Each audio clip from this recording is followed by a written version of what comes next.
Ang kwentong ibabahagi ko sa inyo ay nangyari sa amin ng matalik kong kaibigan na si Matt sa isang isla. Sa isla kung saan ako ipinanganak at lumaki. Napunta na lang ako sa Maynila nung mag-high school na ako at college. Kinuha ako ng tita Asya ko, pinsan ng aking nanay. Nakabalik lang ulit ako roon nang nagtatrabaho na ako sa Makati at naisipan naming magbakasyon ng matalik kong kaibigan sa opisina na si Matt. Ako si Andoy at ito ang aming karanasan. Ingkong! Andoy! Ako nga po ito, Ingkong! Ang laki-laki mo na! Ingkong naman, dati na po ako malaki. Mas pumogi lang ako ngayon. Kanino ko pa nga ba magmamana? Eh di siya nag-iisang ingkong ng buhay ko. Ay, mabuti naman at hindi ka nakakalimot. Siyempre naman po, ikaw pa ba ang makakalimutan ko? Oh, eh kasama mo ba yon? Opo, si Matt. Oy Matt, halika nga dito. Ipapakilala kita kay ingkong ko. Sandali, andyan na! Ingkong, ito po yung pumapangalawang gwapo sa akin sa opisina namin. Kasanggang dikit at kaututang dila ko. Si Matthew. Matt na lang po itawag niyo sa kanya. Hey, magandang hapon po, Ingkong. Manang-mana ng kagwapuan sa inyo itong apo nyo. Pero mas lamang kayo ng 5 paligo. Ha! Bumawi ka ha. Sino kaya sa atin ang tamad maligo? Abay, gwapo ka ring bata, Matt ha. Naman po. Ako naman, ang tunay kong pangalan ay Antonino Pablo. Pero nakasanayan na nilang tawagin akong Ingkong. Abay, mula nang magkaapo ako, yan kasi ang tawag sa lolo rito sa isla namin. Ayos ah. Pati pangalan mo pala, Ingkong, ang pogi. O siya, tama na ang bolahan. Pumasok na muna kayo sa loob ng mansyon ko at ipaglalaga ko kayo ng bagong tibang saging. Itong kubo ni Ingkong na ito, masigit pa sa totoong mansyon. Ang dami ng bagyong dumaan, lindol, baha. Sabihin mo na lahat ng kalamidad, pero nanatiling matikas ang kubong ito. Sa tibay ba naman ng mga ginamit na Ingkong na pundasyon eh. Walang panama ang mga konkretong bahay sa Maynila. Talaga ba, Ingkong? Pag nagpagawa ko ng mansyon ko, ikaw ang tatawagin ko ha? Walang problema, Matt. Basta sundin mo ako ng eroplano pa Maynila at ayokong sumasakay sa bus. Malulain ako eh. Ayos ah. Sa bus na lula, pero sa eroplano hindi. Ay, siya nga pala, Ingkong. Magbabakasyon kami rito ni Matt ng 2 linggo ha. Humina kasi ang kumpanya namin kaya kinuha na namin yung pagkakataon na makapagbakasyon dito. Ay mabuti naman at makakasama kita ng medyo matagal. Eh kung buhay lang sana ang tatay at nanay mo, siguradong matutuwa rin sila. Matagal na ba sa inyo yung 2 weeks? Oo, matagal na yun para kay Ingkong. Kasi napakatagal ko nawala. Puro sulat at litrato na lang ang natatanggap niya sa akin mula pa nang umalis ako rito. Pero Ingkong, huwag kang mag-alala. May sorpresa ako sa'yo. Hindi mo na ako mamimiss. Talaga ba, Andoy? Ay ano yon? Sandali po. Kukunin ko lang sa bag ko. Nako, Ingkong. Matutuwa ka sa sorpresa ni Andoy. Tignan mo, Ingkong, oh. Cellphone. Aba, ayos ah. Paano naman gamitin yan? Tuturuan kita mamaya pagkakain natin. Diyan, pwede tayo mag-video call. Kailangan mo lang pong humanap ng magandang signal dito sa isla. Ako na pong bahala sa load mo. Kitang-kita ko sa mga mata ni Ingkong ang walang pagsidlan niyang tuwa sa pagdating namin ni Matt. Kaya't masayang-masaya rin ako.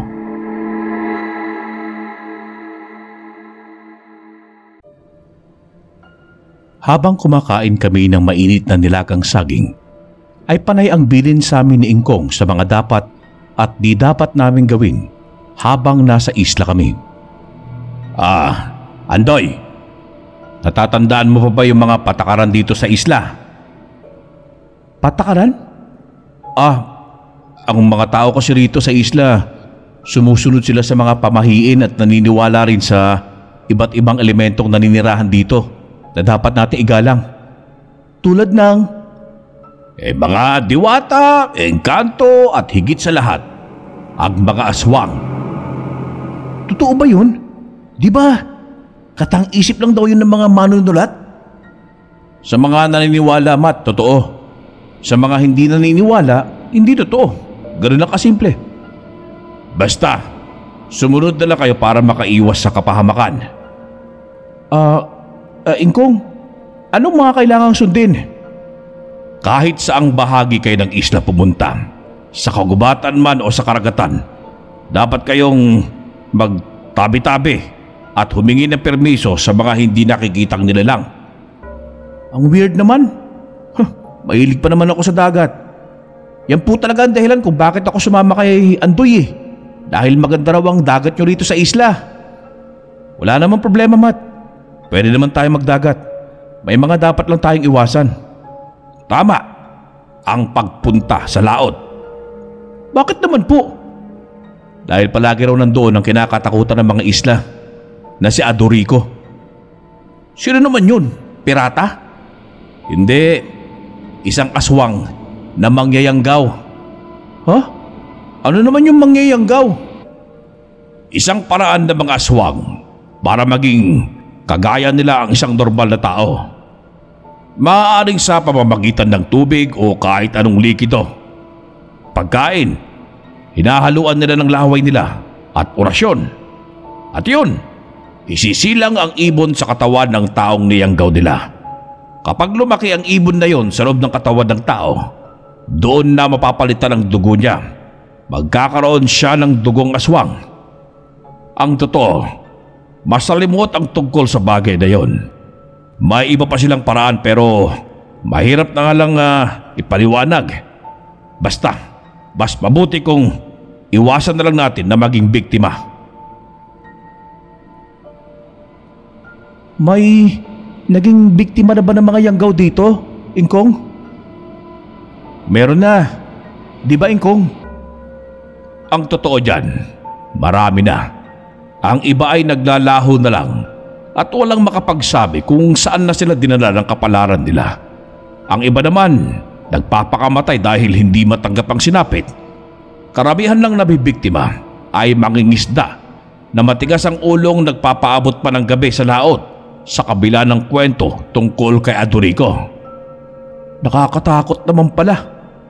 Paano ba maiwasan yun, Ingkong? Huwag kayong pumunta sa laot, umaga man o gabi para sigurado. At umiwas kayo sa mga pagkain mula sa mga taong hindi nyo kilala. Kapi, Ingkong. Saan po ba nanggaling yun sa Adorico? Bakit trip niya ang mangyanggaw?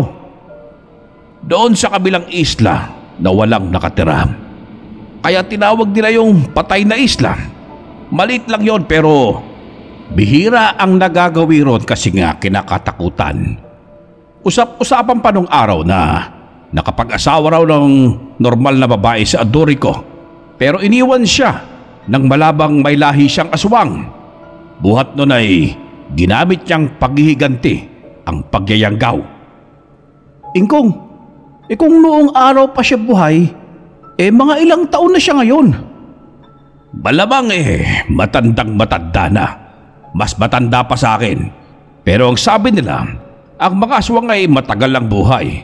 Kaya hindi natin alam kung hanggang kailan siya mabubuhay at katatakutan sa laot. Oh, ngayon Matt ha, alam mo na lihim ng isla namin. Baka naman yayain mo pa ako sa patay na isla ha. Ngumiti lang si Matt. Kilala ko ugali niya mula ulo hanggang paa. Kaya alam kong sa mga sandaling yon ay naglalaro na sa isip niya ang isang kalokohan at nangangahulugan yon ng pagsuway.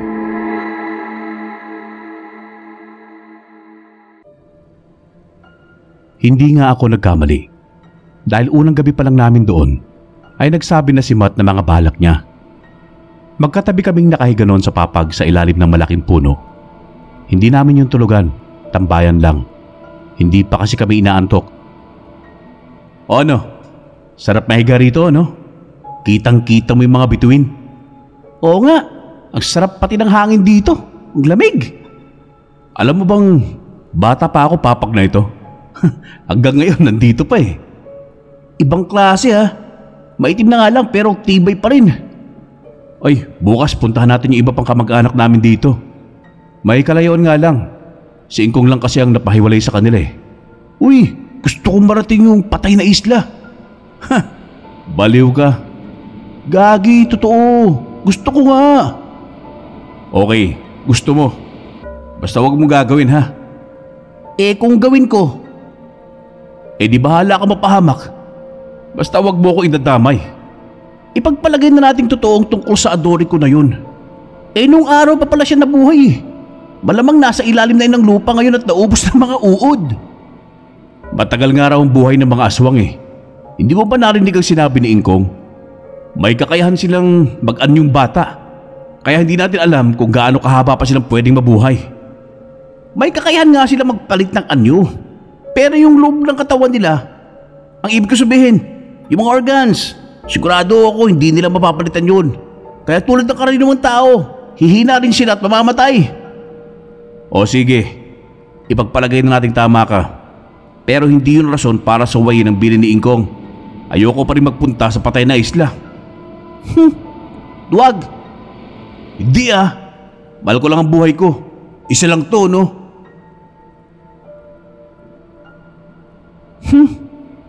Basta ako, hindi ako uwi ng Maynila nang hindi ko pa nararating ang patay na isla. Uy, tumigil ka nga dyan, Matt. Pati ako mapapahamak sa'yo eh. Kung ayaw mo sumama, di ako na lang. Ihanap mo na lang ako ng makakasamang chicks. May maganda ba rito sa isla? Meron. Pero hindi ko papakilala sa'yo. Kawawa lang siya yung babae. Ala, bakit naman? Anong bakit naman?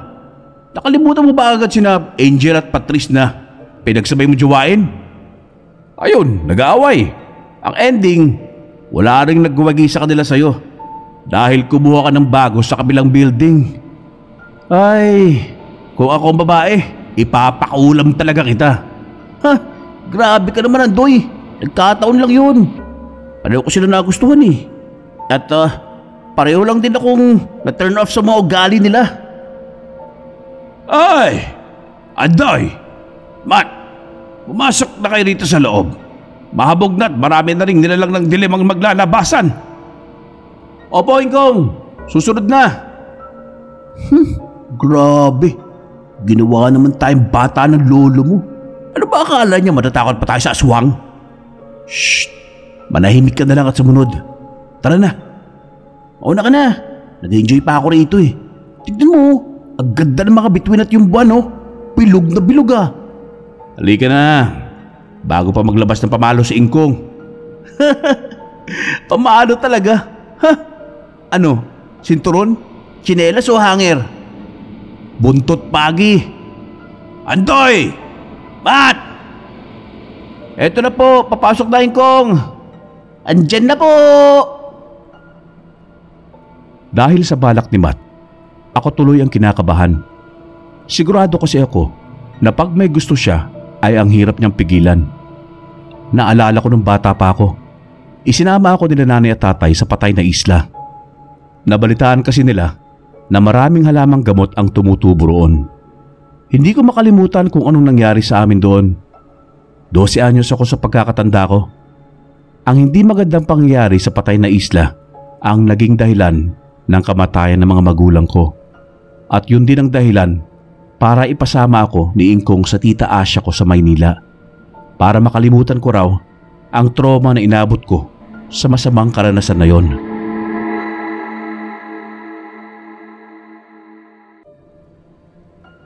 Kinabukasan, pareho kaming maagang nagising ni Matt. Aba, ang aga niyong gumising. Gustong gusto niyong gumala, no? Ingkong, sanay po kami ni Matt na maagang gumigising kasi maaga lagi ang pasok namin sa opisina. Bihira po kaming malagay sa night shift doon. Ganun ba? O edi mabuti. Mainamang gumigising ng maaga para hindi naubusan ng biyaya mula sa langit. Ingkong, sasama po ba kayo sa pamamasyal namin? Ay, sa ngayon hindi na muna. Kailangan ko pang sibakin ng mga kahoy na kinuha ko kahapon. Sa susunod na araw siguro sasamahan ko kayo sa mga kamag-anak namin. Tiyak na matutuwa silang malaman na dinalaw ako ng apo ko. May kasama pang kaibigan. Ayos! Anong ayos? Ayos kasi masasamahan tayo ni Ingkong sa ibang araw. Ayos kasi hindi tayo masasamahan ni Ingkong ngayon. Pagkakataon natin pumuslit patungong patay na isla. Naku, pwede ba, Matt? Kalimutan mo na ang tungkol doon. Pinapaalala ko lang sa inyo na huwag kayong masyadong lalayo, ha? Andoy, sabihan mo ang kaibigan mo. Maliwanag ba? Opo, Ingkong. Sa gubat kami unang namasyal. Mukhang masaya naman si Matt pero pansin kong hindi siya mapakali. Hoy, iniisip mong patay na isla, no? Galing mo talaga bumasa ng isip ko, Ikaw pa ba? Kahit utot mo, kabisado ko na ang amoy. Sira ulo. Ang boring naman kasi dito sa gubat nyo. Puro puno lang ang nakikita ko. Wala man lang treehouse para makita natin ang kabuuan ng isla. Ikaw ang sira Meron bang gubat na walang puno? Di kung gusto mo, tayo na lang gumawa ng treehouse dito. Abay, sige ba? Tara, dun tayo sa bandaron manguha ng mga kahoy. Tapos, hiramin natin yung mga gamit ni Ingkong sa pagkakarpintero. Yun! Sige! Ayos yan naisip mo! Tinulungan kami ni Ingkong na makagawa ng treehouse sa gubat. Tuwang-tuwa si Matt kasi ang dami niya natatanaw mula roon. Andoy, tingnan mo! Doon ba yung patay na isla? Hindi mo yun matatanaw dito, malayo yun. Bakit kasi hindi na natin puntahan? Manahimik ka na nga dyan, kulit-kulit mo. Sinabi ko na sa'yo yung delikado ron Makontento ka na lang dito. Ang sarap kaya rito. Presko. Alangan naman dito na lang tayo palagi. Siyempre gusto ko rin makapunta sa iba't ibang lugar dito sa inyo. Huwag kang magalala. Lilibutin natin buong isla. Basta wag lang doon sa nakakatakot na islang yun. Nang sumunod na araw, ay kasama naming namaybay sa mga kamag-anak namin si Ingkong. Grabe! Parang fiesta! Lahat sila gustong doon tayo kumain sa kanila. Ganyan talaga rito. Bakit? Sa probinsya niyo ba? Malay ko. Di naman ako nakakauwi sa probinsya namin Teka, narinig mo ba yung sinabi ng tiyuhin mo kanina? Alin doon? Yung sinabi niya na kung gusto natin mangisda, ipapahermin sa atin ang bangka niya. May bangka naman si Ingkong Di motor daw kasi ang bangka niya. Yung sa Ingkong mo, disagwan lang. Ayos lang yung disagwan, kumuha siya lang naman tayo sa dagat. Andoy, naiisip mo ba ang naiisip ko? Yan ka na naman Yung patay na isla na naman na iniisip mo. Siyempre. Kasi kung di motor na bangka ang gamit natin pagpunta tayo ron, madali tayo makakatakas kung sakali man na delikado nga ron. Hindi tayo pupunta ron, Matt. Period. Ang sungit ha. Daig mo pa ang babae. Hindi mo ba narinig yung pinag-uusapan kanina ni Ingkong at Lolo Baste? Buhay pa si Adorico. May nakakita na naman sa kanya sa laot. Bukas makalawa niyan. Siguradong meron na naman siya bago mabibiktima. Malamang, mangingisda na naman na matigas ang ulo gaya mo. At kapag hindi ka pa tumigil sa plano mo, baka ikaw na mabiktima. Grabe ka sa akin ha. Curious lang naman kasi ako kung anong tsura ng patay na isla. Isang karaniwang isla lang yon na walang nakatira, kaya tinawag na patay. Hindi naman eksakto ang isla ang kinakatakutan, kundi ang aswang na naninirahan doon na si Adorico. Alam mo, kung totoo ang aswang, di totoo rin na may mga pangontra sa kanila tulad ng asin, sibat, buntot bagi. Di ba yun ang napapanood natin sa mga palabas? Di, magdala rin tayo noon. Ay, ewan ko sa'yo, Matt. Ikaw na lang kung gusto mo. Uy, saan ka pupunta? Adoy! Adoy, tay! Matigas talaga ang ulo ni Matt. Hindi maalis-alis sa isip niya ang tungkol sa patay na isla. Ang sabi ko sa kanya, hanggang dagat lang kami, sa ayaw at sa gusto niya. Bakit kasi nabanggit pa namin ni Ingkong ang tungkol doon? Nangungulit tuloy ang loko.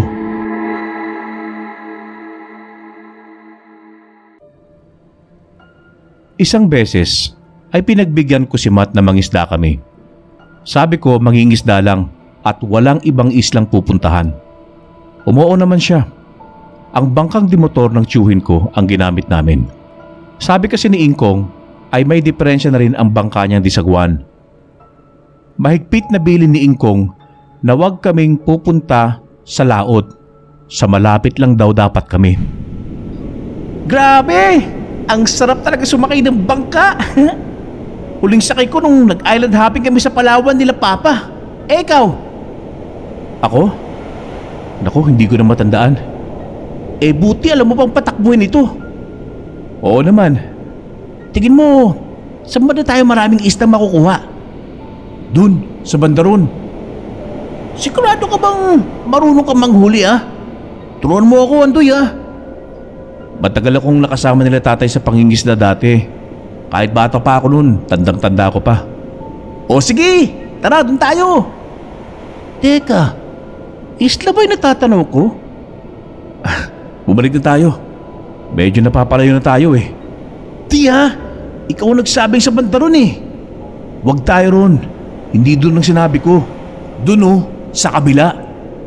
Andoy, yun na yata ang patay na isla Tignan mo parang sobrang tahimik dun. Parang walang tao. Hindi tayo pwedeng pumunta ron. Pero yun na nga, di ba? Huwag kang bakulit. Hindi sabi pwede. Una, bakit ba nagagalit ka? Para matigil ka. Sige, sasabihin ko na. Doon namatay ang mga magulang ko. Ano? Paano? Dati kasi, madalas akong magkasakit. Wala naman kami laging pambili ng gamot. Kaya si nanay ginagamitan niya ako ng herbal. Doon ako gumagaling. Di ko alam kung sino nagsabi sa kanya na marami raw tumutubong halamang gamot sa patay na isla. Kaya inayan si tatay na pumunta roon. Nagpunta nga kami. Isinama nila ako kasi nagpupumilit akong sumama. Ang nasa isip ko, pasyal, gala. Hindi pa kasi ako nakakarating sa islang yon. Pagdating doon, nakakita nga sila nanay ng maraming herbal. Pabalik na kami sa bangka, nagbigla na lang may sumulpot na malaking lalaki. Patangkad, malaking katawan, mabalbon at may nakakatakot na mukha. Inatake niya si tatay. Tinulungan ni nanay si tatay. Tapos sumigaw si tatay na tumakbo na ako sa bangka. Umalis na raw kami ni nanay. Pero si nanay, naabutan din siya ng lalaki. Kitang-kita ko kung paano niya sinakmulang nanay ko habang ang tatay ko'y nakahandusay na sa lupa. Umaagos ang maraming dugo mula sa leeg at likod. Andoy, sorry. Hindi ko alam. Paano ko nakaligtas? Tumakbo ako sa bangka. Nagbaka sakali na mapapaandar ko yon habang abala ang aswang sa mga magulang ko. Nakapagsagwan naman ako, pero hindi ako masyadong nakalayo. Nangawit agad ako sa pagsagwan. Nanghina ang mga braso ko sa sobrang takot at nerbiyos. Buti na lang, may nakakita sa akin mangingisda. Nang sabihin ko sa kanya nangyari, nakiusap ako sa kanya na balikan namin sila nanay at tatay. Baka mailigtas pa namin sila. Pero sabi niya delikado na raw. Ang ginawa niya, inuwi muna niya ako sa isla namin at tumawag ng mga kalalakihan na babalik sa patay na isla para sa klolohan ng mga magulang ko. Ang kaso, wala na silang buhay nang datnan sila ron. At hindi na rin naman nakita ang aswang na pumatay sa kanila. Naku, tara na. Umuwi na tayo. Natatakot na ako. Sandali, Matt. Bakit? Ayaw umandar eh. Anak nang malas yata pag-usapan na nangyari sa inyo eh. Susubukan ko gawin. Nadala mo ba mga gamit ni Tito? Ito ba? Ito yung inabot niya kanina. Oo, yan nga. Tulungan mo ako. Paano ba yan? Kung tawagan na lang natin si Ingkong doon sa binigay mong cellphone sa kanya para sagapin tayo rito. Wala naman signal dito. Tignan mo. Hindi namin nagawa ang bangka. Kaya naghintay na lang kami ng bangkero o mangingisda na makakakita sa amin.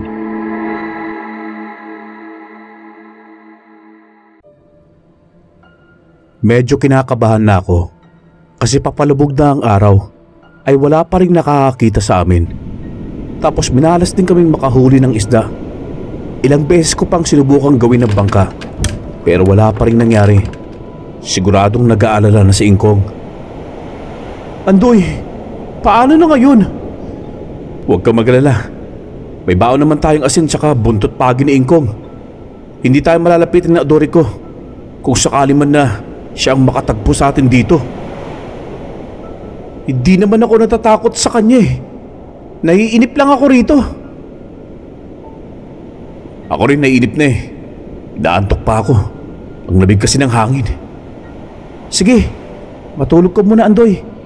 Ako na muna magbabantay kung may mapapadaan dito. Hindi ko alam kung ilang minuto ako nakatulog. Ginising na lang ako ni Matt nang dumating na pala si Ingkong, sakay ng bangka na hiniram lang niya dahil sira rin yun sa kanya. Ay, sinasabi ko na nga ba't nasiraan kayo? Salamat Ingkong, pinuntahan mo kami. Sinabihan ba kayo nung lalaki? Ay, sinong lalaki? Hoy, Matt, saan galing yung iniinom mo? Ah, eto? Ay, bigay ng bangkerong dumaan kanina. Sabi niya tatawag daw siya ng rescue para sa atin kasi may pupuntahan pa raw siyang importante. Baka siya yung tumawag kay Ingkong. Eh, walang nagsabi sa akin. Eh, kinutuban lang ako. Kaya nanghiram ako ng bangka para hanapin kayo. Sinong bangkero ba yon? Anong itsura? Malaking lalaki po at Mabalbon? Oo. Iluwa mo. Iluwa mo yung iniinom mo. Isuka mo. Tulungan mo ako, Andoy. Pasukahin natin siya. Po? Pero sandali, bakit po? Tubig lang naman po. Nauuhaw na kasi ako eh. Hindi ba't sinabi ko sa'yo? Sinabi ko sa itsura na Adore ko, di ba? Baka siya nagbigay sa'yo niyan. Ano?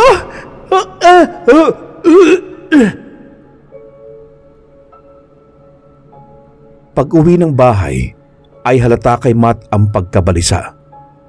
Ingkong, tingin nyo na yung gawa ko. Paano ba niya tayo nalapitan? Buti hindi kasi nakmal. Hindi ko napansin kung paano siya nakalapit eh. Sabi ko, baka pwede niya tayong pasakayin sa bangka niya. Hindi raw pwede kasi may kailangan siyang puntahan eh. Tapos, inalok na lang niya ako ng tubig. Baka raw nauuhaw na ako. Tinanggap ko naman. Nauuhaw na kasi talaga ako. Ubos na yung baon natin tubig. Pero baka naman nagkakamali lang kayo. Baka hindi si Adore ko yun. Akala nyo lang. Ay, sana nga'y mali kami, Matt. Tuloy ako maging aswang.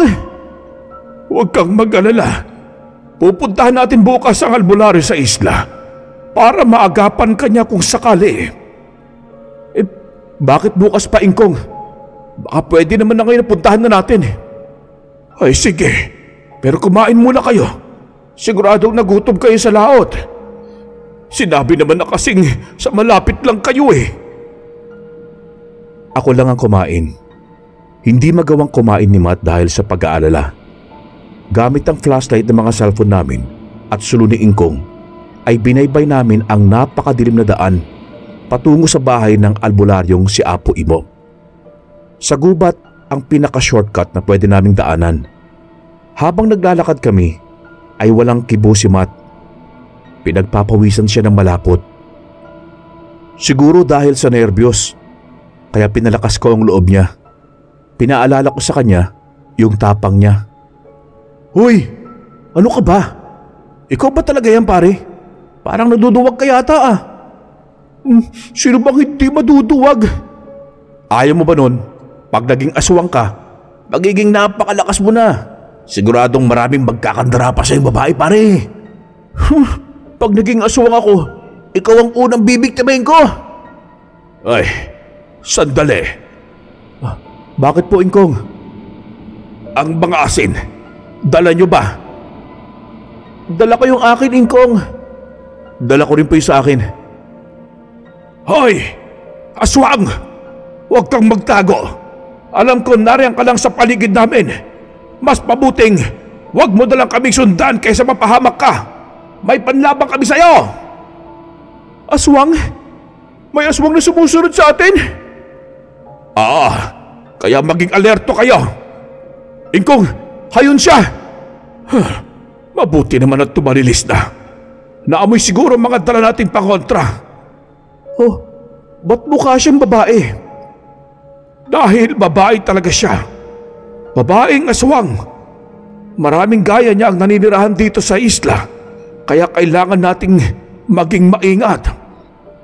Dapat pala, bukas na lang tayo pumunta sa albularyo eh.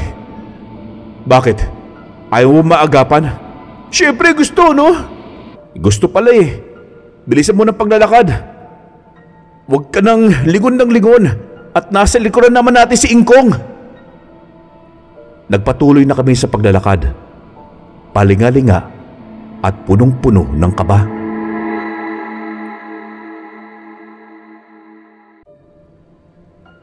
Matapos ang mahabang lakarin, sa wakas ay nakarating din kami sa bahay ng albularyo. Apo Imo! Apo Imo! Mukhang walang tao, Ingkong ha.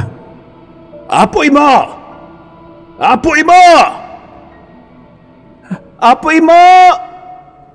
Ay, kayo pala, Ingkong. Wala dyan si Imo, nasa Maynila. Kakaalis lang kanina umaga eh. Sinundo ng anak niya at meron silang okasyon doon. Ay, ganun ba? Alam mo ba kung kailan ang balik niya? Nakaw, hindi ho nasabi. Kasi sa isang linggo, kasal naman ng isa pa niyang anak. Baka hintayin niya na doon eh. Ay, naku, malas naman. Sige, salamat. Kung sakaling bumalik si Apo Imo sa ibang araw pwede bang pakipuntahan mo ako? Sige po, Ingkong. Sasabihan ko kayo. Tayo na, Andoy. Mat, umuwi na muna tayo. Ingkong, wala na po bang ibang albularyo tayong malalapitan? Dito sa isla wala na.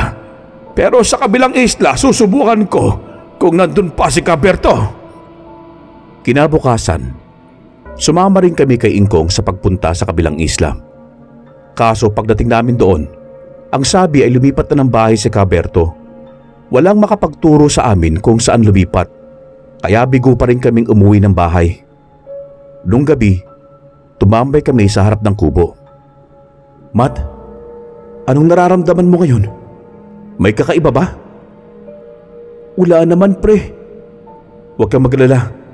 Lalabas na ulit si Ingkong bukas. Siya na lang daw maghahanap ng albularyo para hindi na tayo mapagod. Isang maliit na pagkakamali. Hindi ko akalain ng malaking magiging epekto sa buhay ko. Ano bang pinagsasabi mo? Kung sakali man na nayanggaw ka, sigurado akong gagaling ka. Hindi tayo alis dito nang hindi ka gumagaling. Ay, sana nga, Andoy.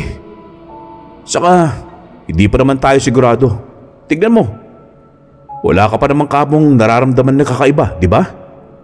Wala nga, pero tatakot pa rin ako sa posibilidad, pre. Ay, lakasan mo ang loob mo, Matt. Tol, kahit anong mangyari huwag mo akong pababayaan ha. Ngayon lang kasi ako natakot ng ganito sa tanang buhay ko eh.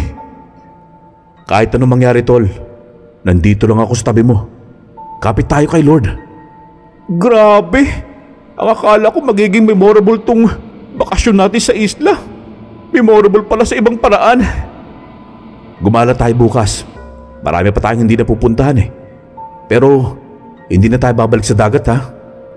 So tingin mo ba makakahanap pa si Ingkong ng albularyo? Oo naman. Alam kong gagawa siya ng paraan para makahanap. Marami pa naman siyang kakilala sa mga karatig isla. Magtatanong-tanong lang yon. Sa kauna-unahang pagkakataon, ay ramdam ko talaga ang sobrang pag-aalala ni Matt. Kita ko sa mga mata niya ang takot. Alam kong hindi siya magiging ganoon kung wala siyang nararamdaman. May duda akong itinatago lang niya sa akin. Kaya naman, naging mapagmatyag ako sa mga kilos niya. Nung gabing yon ay hindi ako makatulog. Pinapakiramdaman ko siya. Panay ang biling niya. Di rin siya makatulog. Matt, gusto mo bang doon muna tayo sa papag sa labas? Bakit? Wala lang. Pahangin tayo. Kwentuhan. mukhang hindi ka makatulog eh. Hindi pa lang ako inaantok. Pero okay lang ako. Dito na lang tayo. Sige pre, ikaw ang bahala. Sandali lang ha. Magbabanyo lang muna ako. Sumasakit ang tiyan ko eh. Samahan ba kita? Ito parang gago. Baka lang kailangan mo ng tulong ko. Nadudumi lang ako. Ano, ikaw magugas ng puwet ko? Sira ulo. Napansin ko ang tagal na ni Matt sa banyo ay hindi pa rin siya bumabalik sa higaan, kaya't sinundan ko na. Matt! Matt! Matt! Matt! Oy! Anong nangyayari, Andoy? Nagbanyo lang po si Matt Ingkong eh. Pero hindi siya sumasagot. Kanina pa siya dyan. Ay! Matt! Matt! Andiyan ka ba? Anong nangyayari dyan? Kahit anong tawag at kalampag namin sa pinto, ay wala kaming nakuhang tugon mula kay Matt. Kaya napilitan si Ingkong na puwersahin ng pinto para mabuksan lang. Doon namin na siguro na wala siya sa loob ng banyo.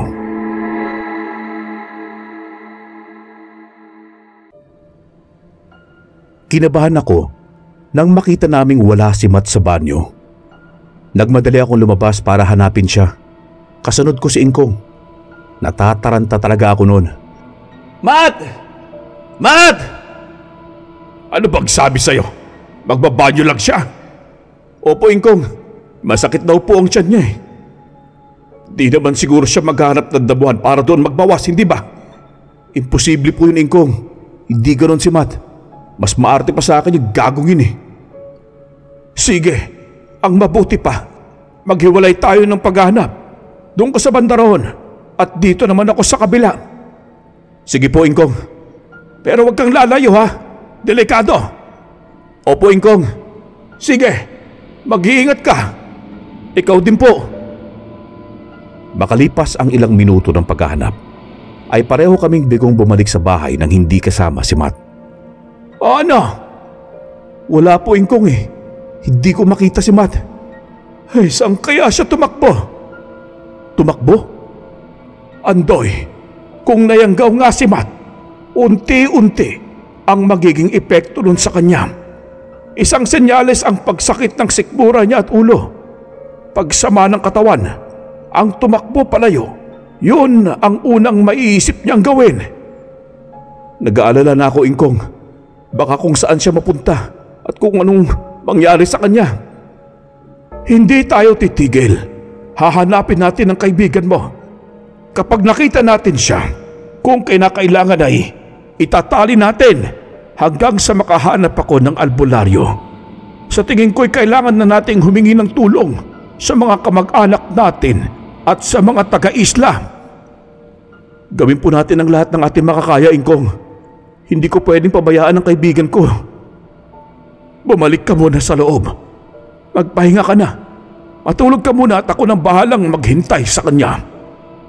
Hindi po ako makakatulog nito, Ingkong, hanggang hindi bumabalik si Matt.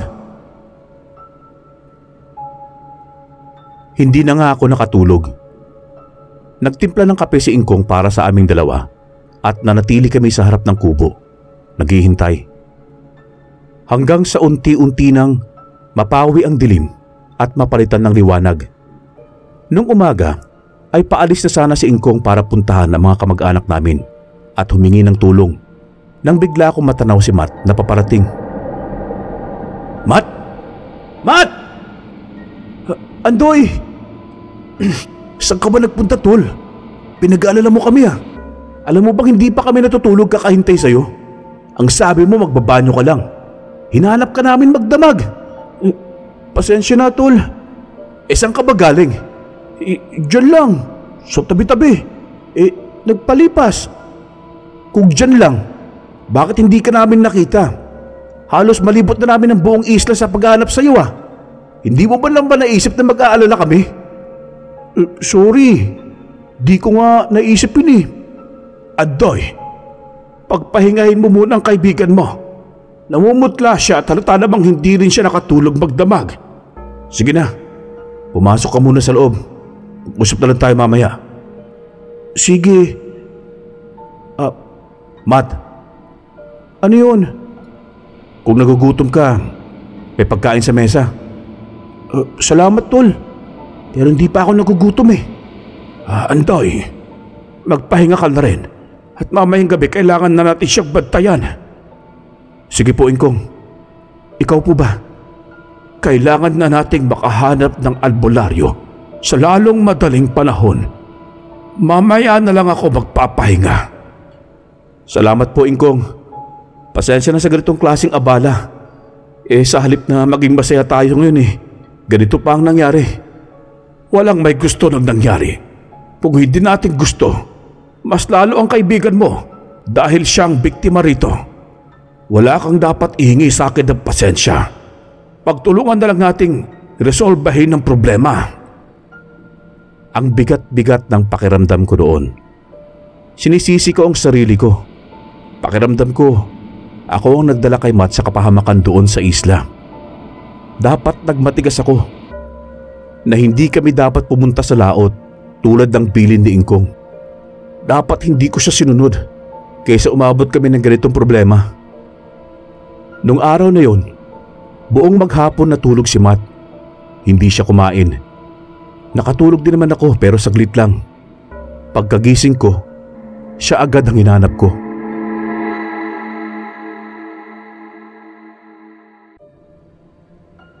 Hindi ko nakita sa higaan si Matt, kaya nagmamadali akong tumayo. Nabuhayan ako ng loob nang makita ko siyang nasa mesa at nasa harap niya ang pagkain. Matt! Uy, Andoy! Bato bang hangos ka? Akala ko kasi wala ka na naman Nagising ako na kumakalaman sikmura ko. Gusto ko kumain. Bakit hindi mo pa binabawasan ang pagkain mo? Parang ayaw tanggapin ng sigmura ko Baka kasi malamig na. Akin na, initin ko muna yung kanin. O gusto mo ba isangag ko? Di na, wala na akong gana. O sige, ipagtitimpla na lang kita ng kape. Sige, gusto mo bang lagyan ko ng gatas? Ikaw ang bahala, Andoy. Si Ingkong, asan siya? Naghahanap pa rin ng albularyong makakatulong sa atin. Hindi pa siguro nakakabalik. Ganun ba, Andoy? Ano yun? Ano kaya kung umuwi na tayo? Umuwi? Na ganyan ang kalagayan mo? Okay lang naman ako Sumakit lang ang tiyan ko. Maniniwala ako kung okay ka talaga kapag albularyo na nagsabi. Kung pagpadoktor na lang ako, baka may ulcer lang ako o kaya acidic. Hintayin na lang natin si Ingkong. Paano kung hindi pa rin siya makakita ng albularyo? Magtiwala ka lang, Matt. Imposibleng wala siyang mahanap. Eto ng kape mo. Salamat. Ano pa bang ibang nararamdaman mo bukod sa pananakit ng tiyan? Matt! Anong nangyari sa'yo? Matt! Kinilibutan ako nang makita ko ang suka ni Matt. Puro laway lang po yun, pero mahaba. Mataas, hindi napuputol. Kakaiba kung naglalaway lang ang isang tao. Hindi ko alam ang gagawin ko. Awang-awa ko sa kaibigan ko sa mga sandaling yun. Nang matapos siyang sumuka, ay inalalayan ko siya pabalik na higaan. Hinang-hina, maya-maya nakatulog na siya. Gabi na nang dumating si Ingkong kasama ang isang antingero na sa bayan pa niya nahanap, si Mang Ireneo. Ingkong, butit nakabalik ka na. Si Matt. Mula nung makatulog siya kanina, hindi pa siya gumigising. Si Mang Ireneo, taga-bayan pa yan, siyang antingero. Siya ang nirekomenda sa akin ng tiyuhin mo, kaya kahit medyo malayo, pinuntahan ko. Salamat, Ingkong. Sinabi mo ba sa kanyang nangyari kay Matt? Sinabi ko habang bumabiyahe kami papunta rito. Kanina po, sumuka siya ng puro laway lang Ang haba, parang napakalagkit. Hindi napuputol. Sobrang lapot. Isang palatandaan na nayanggaw na siya. Ganun po ba? May laway ng aswang ang tubig na ipinainom sa kaniya. Magpasalamat ka at hindi pati ikaw ay nadali. Hindi po ako uminom nun eh. Nakatulog ako sa bangka. Saka kung gising ako, hindi ko siya hayaan na uminom ng tubig galing sa estranghero, lalo na't galing sa aswang na sa adori ko. Tulog ka. Ibig sabihin, yun talaga ang kapalaran niya. Pinatulog ka ng tadhana para mangyari yun sa kanya. Bakit po kailangan mangyari yun? Ang lahat ay may dahilan. Baka may leksyon na gustong ituro sa kanya ang langit at siya na rin bilang kaibigan niya. Ganun po ba? Ihahanda ko lang ang mga gamit ko. Ingkong, pwede bang bigyan mo ko ng malinis na pamunas ng kamay? Sige. Ay, sandali. Kukuha ako sa loob. Gigisingin ko na po ba si Matt? Kahit mamaya na. Magsasagawa muna ako ng ritual bago ko siya gamutin. Mang Irenyo, sana nga po mapagaling mo siya. Huwag kang mag-alala. Malalaman natin kung ano ang lagay ng itlog ng ibon sa kanyang tiyan. Tulad ng sinabi ko sa iyong ingkong, kung yan ay wala pang pispis o balahibo, magagawan pa natin yan ng paraan. Madudukot ko pa yan. Maliban kung may balahibo na, mahirap nang gamutin. Ano po bang mangyayari kung may balahibo na? Kung may balahibo na, magkakaroon na ng pakpak. Napakaliit na ng tsansa na makabalik pa siya sa pagiging normal. Ang ibig sabihin ay magiging ganap na siyang aswang. Nanlaki ang ulo ko. Isipin ko pa lang na magiging aswang si Matt. Hindi ko ma-imagine kung ano ang mga posible pang mangyari sa kanya kapag naging aswang na siya. Kaya pilit kong inalis sa utak ko ang ganong posibilidad. Nagdasal ako ng taimtim habang nagre-ritual ang antingerong nakuha ni Ingkong. Umaasa ako na matutulungan nga niya ang kaibigan ko. Pag nagkataon, paano ko paliliwanag sa striktong papanimat ang mga nangyari? Yun nga pagpunta namin sa isla, tumakas lang siya eh. Ayaw siyang payagan kahit nasa edad na siya.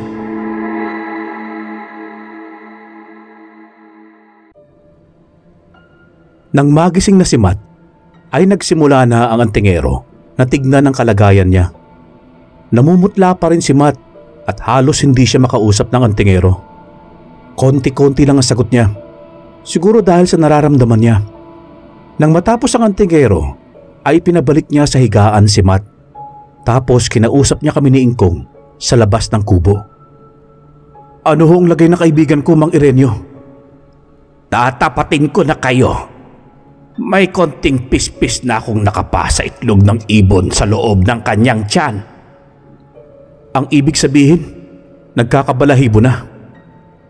Ganon na nga. Mang Irenyo, sa tingin niyo ba makukuha sa operasyon kung ipa-opera ko ang tiyan niya at ipadukot ang sinasabi niyong itlog ng ibon? Sana nga'y ganon kadali, Andoy.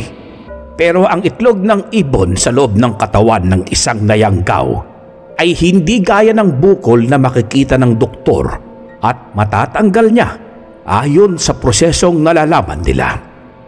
Isa itong hiwaga na nababalot ng kapangyarihang itim na tanging ang mga albularyo, santigwar at mga antingerong kagaya ko ang nakakaalam ng misteryo. Lalo ang aswang na may gawa nito. Kung dadalhin mo siya sa doktor, baka mas mapaaga ang kamatayan niya.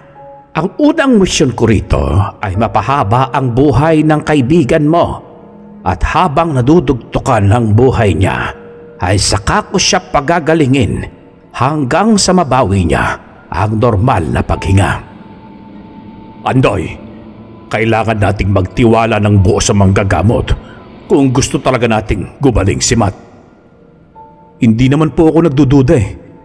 Nag-iisip lang ako ng ibang option. Ang sabi kasi ni Mang Irenyo, kapag may pispis na, ay sobrang liit na ng tsansa na mapagaling si Matt.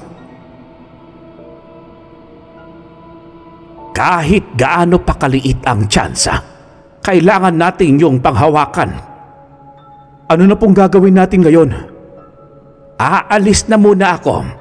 May kailangan akong kuhanin ng mga gamit. at mga kakailanganin kong halaman para sa mas malawak na panggagamot sa kaibigan mo. Kukuha na pati ako ng damit ko dahil kailangan kong manatili sa bahay nyo ng ilang araw para masubaybayan siya sa bawat oras. Sige po, Mang Ireneo. Kung ano pong kailangan nyong gawin, gawin nyo na. Kung may tutulong ako, sabihin nyo lang po. Bantayan mo lang siya at huwag hahayaan na makaalis ulit. Inihatid ni Ingkong si Mang Ireneo sa sakayan ng bangka. Ako naman ay bumalik sa silid para kumustahin si Matt. Pre, ano nang pakiramdam mo ngayon?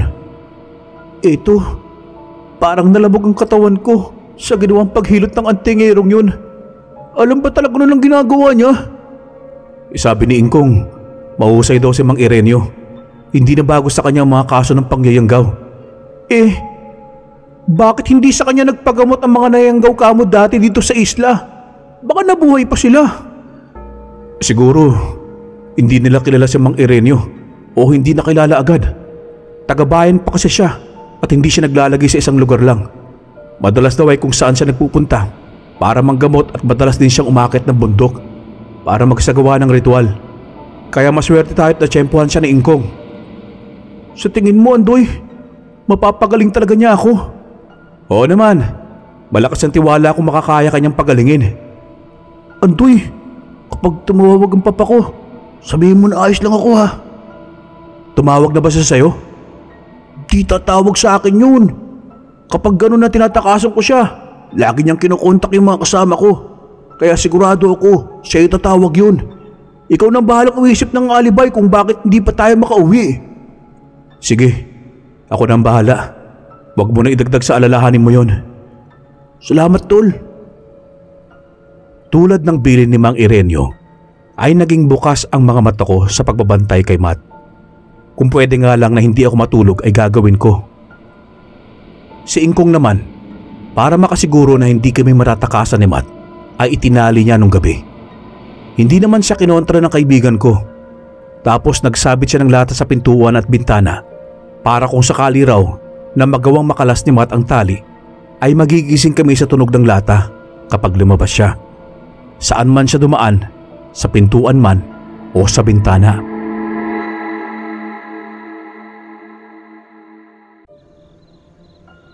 Madaling araw na, pero hindi pa nakakabalik sa Mang Ireneo.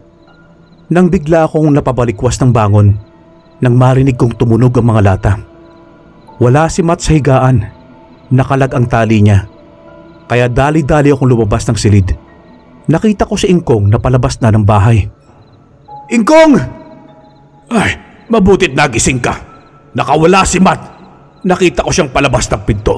Pero hindi ko siya naabutan. Napakabilis niya. Nagising po ako sa tunog ng mga lata. Kuhain mo ang itak ko sa dingding at yung katabing buntot pagi. At saka nga pala yung lubid. Dalhin mo na rin. Sige po, Ingkong. Akin na. Hawakan mo ang buntot pagi. Akin naman ang itak. Ingkong, huwag natin sasaktan si Matt. Para yan sa masasamang elemento na pwede nating makainkwentro sa paghahanap sa kanya. Sinuwerte lang tayo noong nakaraan at hindi tayo natsyempohan ng ibang aswang. Pero kung makita mo si Matt at magtatangka siyang saktan ka, kailangan mo ring protektahan ang sarili mo. Opo, Ingkong. Doon siya tumakbo. Doon tayo! Tayo na po! Ang lakas niya para makawala pa sa mahigpit na pagkakatali ko sa mga kamay at paa niya. Kailangan natin siya makita, Ingkong. Kung kinakailangan doble ng tali, gawin natin. Oo, nandito lang yon. Sa palagay ko'y hindi siya makakalayo. Ingkong, alam naman ni Matt na may tumutulong na sa kanya para gumaling, di ba? Alam niyang babalik si Mang Ireneo para tutukan ng panggagamot sa kanya. Bakit kailangan pa niya tayong takasan ulit? Hindi niya ginusto yon. Ang isang taong dayanggaw, kapag sinumpong siya ng sintopas, ay para siyang mababaliw sa kakaibang pakiramdam na yon. Nag-iiba ang isip at mas gusto na lang niyang tumakbo ng tumakbo. Akala niya sa pagtakbo niya ay matatakasan niya ang problema. Bakit mo po alam lahat ng yan? Dahil naranasan ko na dati, ngayon ko lang aaminin sa'yo na nung bata pa ako'y nayanggaw din ako sa inuman. Marami kaming nayanggaw noon ng isang estrangherong nakiupo lang sa inuman namin. Mga 7 kami. Isa ang ganap na naging aswang dahil hindi siya naniniwala sa albularyo. Sa doktor lang lumapit. Ang isa naman ay nagpakamatay at 3 sa amin ang naglaho na lang ng parang bula. 2 lang kaming nakaligtas. Ang isa ay si Lolo Bastimo. Ha? Paano po kayo nakaligtas? May mahusay na albularyong tumulong din sa amin. Si Kakang Nestor. Ang kaso, matagal na siyang patay. Yun yung mga oras na kinakain ako ng takot at kaba na baka hindi na bumalik sa amin si Matt tulad ng ibang nayanggaw na nawawala na lang bigla o kaya'y natatagpuan na wala ng buhay. Ayokong mangyari yung kay Matt. Para ko na siyang kapatid simula nang maging kaibigan ko siya. Kahit marami kaming pagkakaiba, ay may mas marami pa rin kaming pinagkakasunduan. Ingkong, nalibot na natin ang lugar pero hindi pa rin natin siya makita. Umuwi muna tayo. Mamaya, magpapatulong ako sa mga taga-isla para hanapin siya. Sige po, Ingkong. Umaga at gabi ay naghanap kami. Halos hindi ako makakain sa pag-aalala kay Matt. Nakabalik na nga ang tingero. Si Matt naman ang wala. Ano pong gagawin natin ngayon, Mang Ireneo? Itutuloy ang paghahanap hanggang sa matagpuan natin siya. Paano kung hindi natin siya matagpuan? Huwag mong bigyan ng puwang sa puso mo ang negatibong kaisipan. Makikita natin siya at gagaling siya. Yun lang ang dapat nating isipin. Ang negatibong pag-iisip ay umaakit ng masamang enerhiya at hindi yon makakatulong sa atin. Tama nga. Tama si Mang Ireneo, Andoy. Marami na tayong naghahanap ngayon. Tumutulong ng mga taga-isla at pati mga kamag-anak natin. Kaya mas malaki na ang pag-asa natin na mahanap si Matt. Pasensya na po. Nawawalan na kasi ako ng pag-asa eh. Bawat oras na lumilipas na hindi natin siya natatagpuan, nababawasan ang pag-asa ko. Hindi ko talaga mapigilan na maging sobrang emosyonal noon.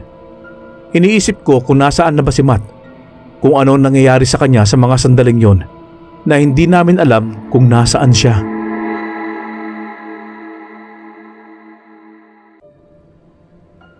Kapag oras na pag-uwi ng mga taga-islang tumutulong sa amin sa paghahanap, ay ako lagi ang naiiwan. Sa gubat, sa treehouse na ginawa namin, pabalik-balik ako ron sa pag-asang maiisip ni Matt na pupunta ron kapag malinaw na ang utak niya. Hindi nga ako nagkamali. Isang gabi, sa pagharap namin ay nagpunta ulit ako sa treehouse. Malapit doon ay nakarinig ako ng kaluskos. Tinuntun ko. Muntik na ako mapaduwal sa nakita. Si Matt, kumakain ng hilaw na hayop. Matt! Shh! Matt, bitawan mo yan. Huwag mong kainin yan. Hayaan mo ako, Andoy. Hindi pwede. Bitawan mo, sabi yan eh. Umalis ka na. Nakikilala pa naman ako ni Matt. Pero ibang-iba talaga ang tingin ko sa kanya noon. Mabangis at tila hayok na hayok. Habang nilalantakan niya, ang siguro'y ligaw lang na manok na yun o ano. Nang hindi siya magpaawat, ay napilitan akong suntukin siya ng paulit-ulit hanggang sa mabitiwan niya ang manok at mapahiga siya. Hinila ko siya at sinandal sa puno kung saan nandoon ang treehouse namin sa itaas. Bakit ka kumakain ng hilaw? Hindi ko alam. Hindi ko alam, Andoy. Lintik ka. Ilang araw ka naming hinahanap. Ano ba? Bakit hindi ka bumabalik sa bahay? Andoy, yung lalaki, si Adorico. O ano? Bakit? Nagpakita na ba siya sa'yo? Sinusundan niya ako, kaya hindi ako muuwi sa bahay. Ayoko madamay pa kayo. Anak nang, bakit hindi mo sinabi? Ano, bayani ka dahil iniiwas mo kami sa kanya? Matt, kailangan mo ng tulong. Huwag mo siyang intindihin. Kami ang bahala sa kanya.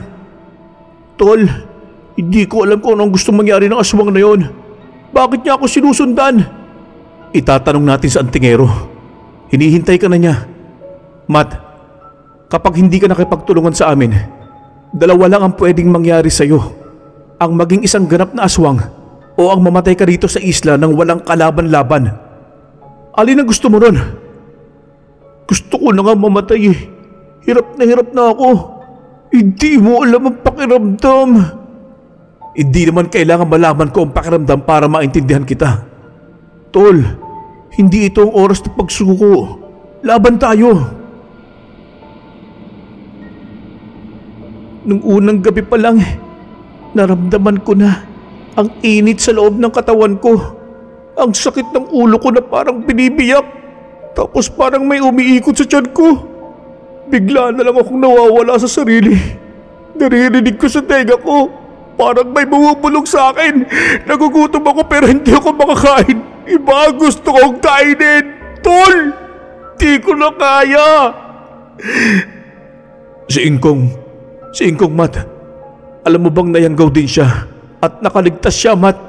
Kaya huwag ka munang susuko. May paraan pa. Nayanggaw siya? Oo, nung kabataan pa niya. Mamaya ko kukwento sa'yo. Kailangan muna natin makauwi. Tara na. Sige, lalaban ulit ako. Ito mga kamay ko. Itali mo na ulit ako. Hindi na. Kumapit ka lang sa akin.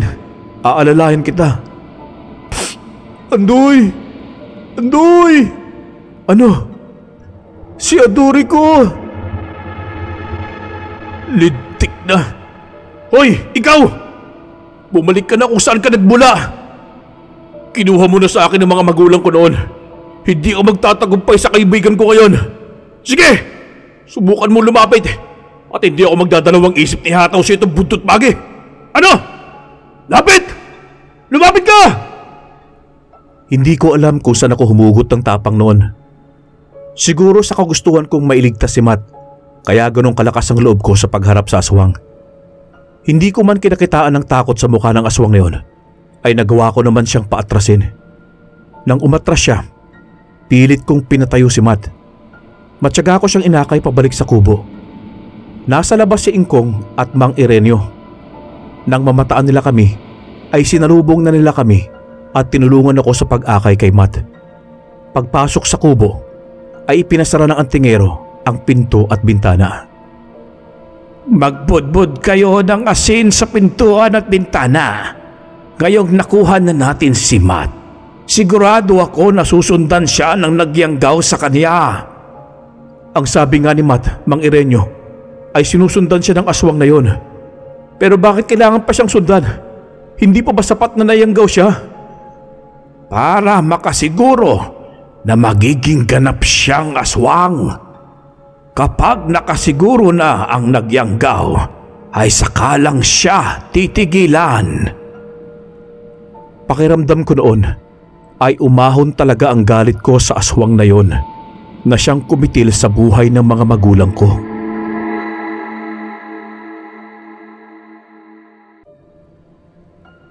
Gusto ng antingero na igapos ulit si Matt. Pero ang sabi ko hindi na kailangan. Naaawa na kasi ako talaga sa kaibigan ko. Ikaw ang bahala, Andoy. Pero kailangan mo siyang hawakan hanggang sa matapos ang panggagamot na gagawin ko sa kanya. Andoy, sumunod na lang tayo sa kung ano sasabihin ni Mang Ireneo. Siya ang nakakaalam ng dapat gawin. Tol, ayos lang ako. Handa na ako magpatali ulit. Simulan na natin. Nandyan lang sa paligid ng aswang at ilalaban niya sa atin si Matt hanggang sa makakaya niya. Huwag lang siyang mabigo sa ginawa niyang pagyayanggaw. Sa tingin niyo po ba'y makakaya niyo ang lakas niya? Ayang ka na naman, Andoy. Nagdududo ka na naman sa kakayahan ng antingero. Matanda na ang aswang na si Adorico. Mahaba man ang buhay niya, hindi niya maitatanggi na nabawasan na rin ng malaki ang kanyang lakas dahil sa kanyang katandaan. Kaya sa tingin ko kayang-kaya ko siyang talunin. Marami na akong aswang na kinalaban Ang iba sa kanila ay nasa kasibulan pa ang lakas. Pero nakaya ko. Kaya ang matandang ito'y nasisiguro kong makakaya ko rin. Sige po, Mang Irenyo. Simulan na natin. Pasensya na po. Isang paalala sa inyong dalawa. Hingkong, Andoy, kahit anong marinig o makita ninyo, huwag kayong titinag sa kinauupuan ninyo. Ha? Opo, Mang Irenyo. Sige, Mang Irenyo. At ikaw naman, Matt, kailangan ko ng buong atensyon mo at pagtitiwala sa gagawin ko. Sige po, Mang Irenyo. Nagsimula na nga si Mang Irenyo sa panggagamot niya. Marami siyang proseso, mahaba at matagal. Kaya mahirap kong maidetalye sa inyo. Tinakpan ko ng bulak ang tenga ko, pero narinig ko pa rin ang malalakas na katok sa pinto. Hindi ko maiwasang mapatingin. Kapag napapatingin ako roon, ay kinakalabit ako ni Ingkong at pinapaalala sa akin na huwag yung pansinin. Napayuko na lang ako. Si Matt naman ay namimilipit na para siyang sinasaniban ng kung ano. Sinasabihan siya ng antingero na tiisin kung ano man ang nararamdaman niya para sa kagagaling niya. Maya-maya ay huminto na si Mang Irenyo. Hindi ko pa madukot ang itlog ng ibon, pero napahina ko na sa loob ng katawan niya. Kailangan ko pang ulit-ulitin hanggang sa kusa na lang matunaw at hindi na kailangan dukutin. Mabuti kung ganon. Kailan mulit isasagawa? Bukas ng gabi, mga 6:00, naghihinala ako na huling pangyayanggaw na ito ni Adorico. Mukhang hindi lang basta yanggaw ang pakay niya sa binata. Naghanap talaga siya ng ipapalit niya sa kanya o mapagsalinan niya ng pagiging aswang. Paano mo nasabi, Ingkong? Dahil sa lahat ng ginamot ko kaugnay sa yanggaw, napansin ko na may kakaiba sa uri ng pangyayanggaw kay Matt. Madali siyang tinablan at mabilis na umepekto sa kanya ang yanggaw. Ang iba ay lumilipas pa ang ilang linggo o buwan, pero siya ay araw lang. Ibig sabihin, ganun kalakas ang pangyayanggaw na ginawa sa kanya. Malamang na siya ang napili ng matandang aswang na yon para salinan ng pagiging aswang sa pamamagitan ng laway na inihalo sa tubig na ipinainom sa kanya. Mang Irenyo, gawin mo po ang lahat para tuluyang mapagaling ang kaibigan ko at matalo mo na rin sana ang tuluyan sa Adorico para wala na siyang maperwisyong tao. Yan nga rin ang balak ko, ang patayin na siya. Mag-iingat ka lang, Irenyo, dahil tuso ang aswang na yon. Hindi pa tapos ang panggagamot ng antingero kay Matt. Pero kahit papaano'y nakasilip ako ng pag-asa na matatapos na rin ang problema namin. Kahit nangihina pa rin ang kaibigan ko at kailangan pa rin namin siyang bantayan, ay mas panatag na ako. Kesa naman nung nakaraang araw na tuliro kami pare-pareho.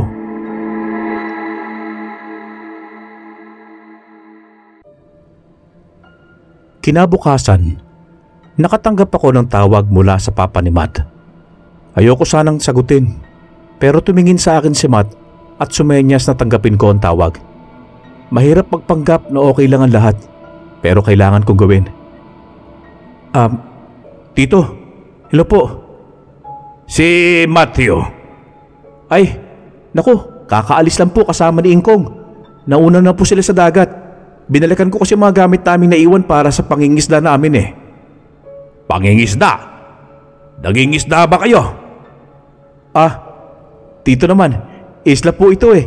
At alam niyo naman po na mahilig sa dagat ang anak niyo. Kaya ayun, nawiwili po sa pangingisda. Hayaan niyo po. Sasabihin ko po sa kanya na tumawag kayo. Hindi na. Huwag mo lang sabihin. Bakit ganyan ang boses mo? Gumagaralgal. Baka po sa lamig. Malamig po kasi ang hangin dito eh. O kaya sa signal, mahina po ang signal. Kailan ba ang balik nyo rito? Kapag tinawagan na po kami ng kumpanya. Sige, Andoy. Mag-ingat kayo dyan, ha? Salamat po, Tito. Kayo rin po! Nakahinga ako ng maluwag nang wala akong mabakas na galit sa boses ng istriktong papa ni Matt. Tumingin ako sa kanya at tumango. Alam niya kasing papa niya ang kausap ko. Ilang gabing tahimik na nakapag-orasyon si Mang Ireneo. Walang gumambala sa kanya, kaya naisagawa niya na maayos ang panggagamot. Pero nang huling gabi na sana, ay doon nangyari ang nakakatakot naming engkwentro sa aswang na yumanggaw kay Matt. Tahimik na inihanda na ulit ng antingero ang mga gamit niya. Sa kalagitnaan ng panggagamot niya, nagulat kami na biglang mag-alulungan ang mga aso sa labas. Andoy, dito lang ang tingin mo. Opo, Mang Ireneo. Makinig kayo sa akin. Uulitin ko lang. Wag na wag kayong magpapaapekto sa kahit na anong marinig at makita nyo sa loob man o labas ng kubong ito.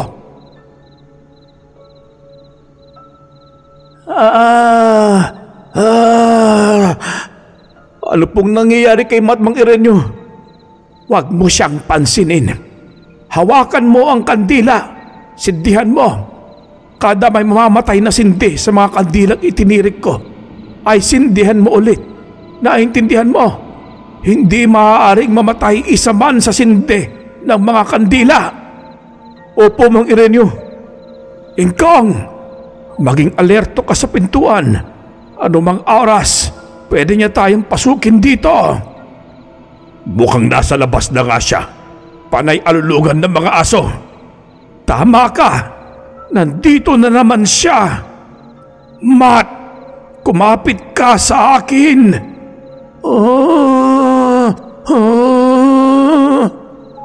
Andoy, ang mga kandila. Namatay ang sindi sa dulo. Sa kabila ng tumataas na tensyon dahil sa presensya ng aswang sa labas, ay pilit isinasagawa ng antingero ang orasyon. Si Matt naman, may kakaibang nangyayari sa kanya. Hindi na lang siya basta namimilipit sa sakit habang dinidiinan ng antingero ang tiyan niya kasabay ng pag-uorasyon. Tumitirik ang mga mata niya at umuungol ng nakakakilabot.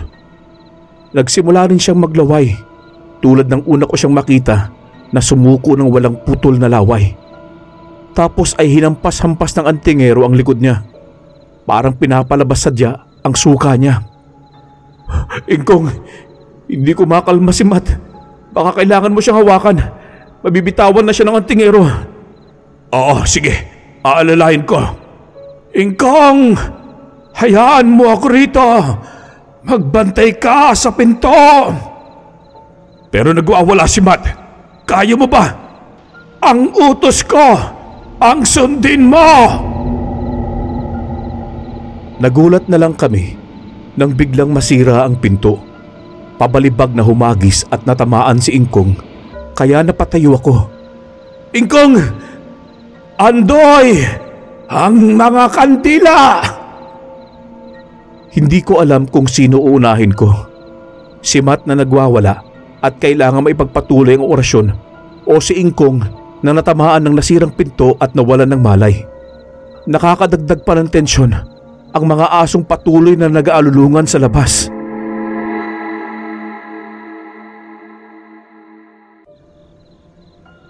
Gulong-gulo ako ng mga sandaling yon. Natataranta ako sa sitwasyon namin. Nilakasan pa lalo ng antingero ang pag-oorasyon niya. Pero hindi ako nakatiis nang makita kong may dugong umaagos mula sa ulo ni Ingkong. Hindi ko rin siya pwedeng pabayaan, kaya tumayo ako at nilapitan siya. Ingkong! Andoy! Kailangan kita rito! Ang mga kandila!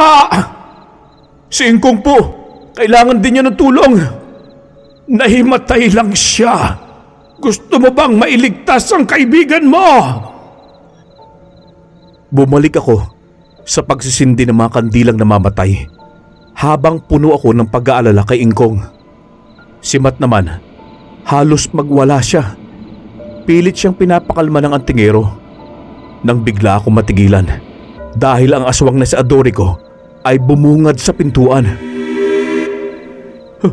Mang Ireneo! Si Si Adorico! Huwag kang matakot sa kanya, Angdoy.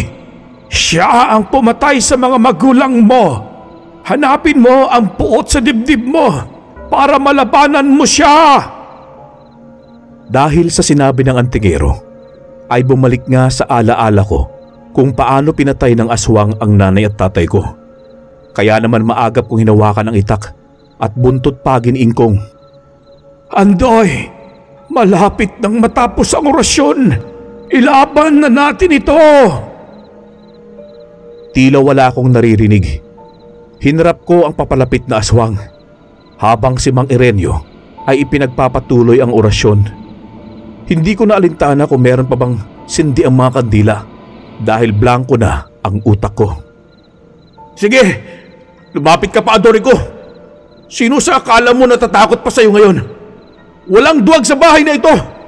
Pagbabayaran mo ginawa mo pagpatay sa mga magulang ko at pagyayanggaw sa kaibigan ko.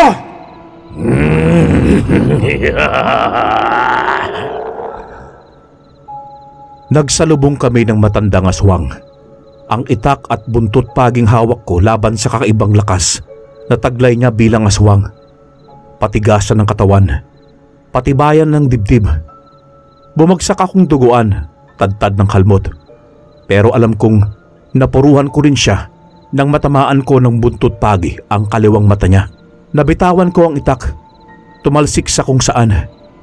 Lumuwag din ang pagkakahawak ko sa buntot pagi dahil sa panghihina ng puwersa ko. Pakiramdam ko ay unti-unti akong naubusan ng lakas na lumaban.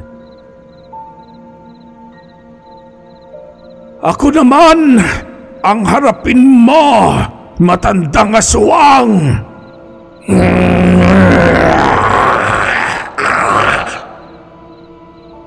Kahit nanlalabo na ang mga mata ko sa hilo, ay pilit pa rin akong tumayo. Nakita ko kasi si Matt na nagwawala, sumisigaw ng malakas. Nilapitan ko siya at nilihakap ng mahigpit. Mapigilan ko lang ang pagwawala niya.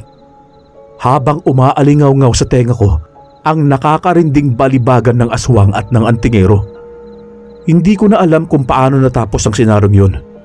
Basta't nakita ko na lang si Adorico na bagsak na sa harap ng antingerong hinang-hina matapos ang laban na yun. Ang aswang ay ibinalot muna namin sa kumot. Hindi pa namin magawang kumilos dahil lahat kami ay nawalan ng lakas. Tapos ginamot pa ni Mang Irenyo si Ingkong sa tinamong sugat sa ulo. Pati na rin ako dahil sa dami rin ng tinamo kong kalmot mula sa matatalas na kuko ng aswang. Sa wakas ay wala nang katatakutan ng mga taga-isla sa laot, lalo na ang mga mangingisda. Wala nang mangyayanggaw sa laot at naipaghiganti ko na rin nang hindi inaasahan sina tatay at nanay sa aswang na pumatay sa kanila. Mang Irenyo, utang po namin sa inyong kaligtasan namin. Madaling magbayad ng utang. Maging mabuti lang kayo palagi at manalig sa itaas. Walang imposible kung nasa panig tayo ng kabutihan. Ingkong, Mang Irenyo, salamat po. Lalo na sa iyo, Andoy. Hindi mo ko pinabayaan kahit sumuko na ako. Sabi ko naman sa iyo hindi kita iiwan. Alam kong ganoon din naman gagawin mo sa akin kung ako naman na nayanggaw, di ba? Hindi iiwan kita at babalik na ako sa trabaho. Walang yaka ka talaga. Siyempre, ano ko ba, joke lang yun. Teka, pag-alis nyo ba rito? Babalik pa ba kayo? Opo naman, Ingkong. Wag po kayong mag-alala, Ingkong. Hindi pa po ako nadala. Maghahanap ako ng magandang binibini rito para mapangasawa. Kaya babalik pa ako rito. Ang hirap ipaliwanag kapag ang nangyari sa'yo ay may halong kababalaghan. Yung tipong hindi mo inaasahan. Sa totoo lang po, pili lang ang pinagkukwentuhan ko nang naging karanasan namin ni Matt sa isla. Kasi alam ko na yung iba ay tataas lang ang kilay at kukwestiyonin ang mga pinagdaanan namin.